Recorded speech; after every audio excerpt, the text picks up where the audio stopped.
All right, today we're going to do a video on how I fix tires that are cupped. So I found a good deal on a set of tires that had uneven wear. I will show you right here. You can see it's like they're all at an angle.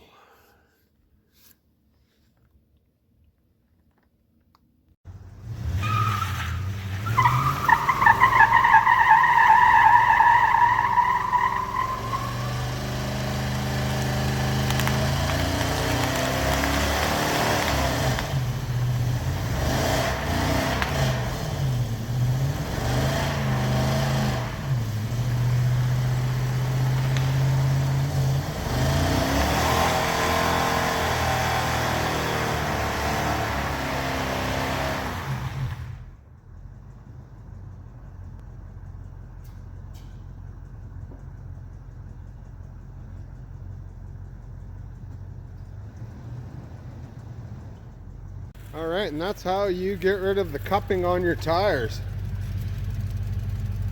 She is flat, you can see. On the outside edges, I could probably work it a bit more. If I let some air pressure out, I could probably take care of that too. But yeah, I think these are pretty much ready to be swapped to the front, and we'll do the same on the back, and we'll have ourselves some good functioning tires for cheap on a budget. All right, now our cup tires are nice and flat.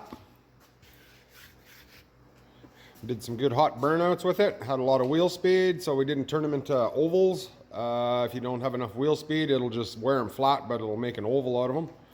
So yeah, let's run these on the balancer now. I'll show you.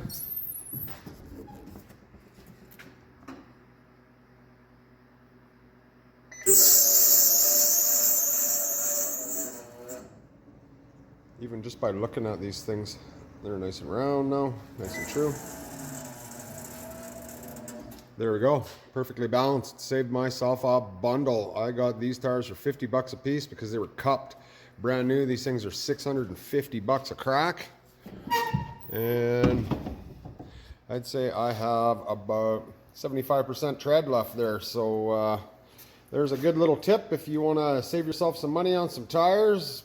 Buy some cupped ones, do some decent high speed, high revolution burnouts until they're flat, and throw them on the balancer and see what you got left over there. So hope this helps. This is the way we roll, and this is how we do more with less.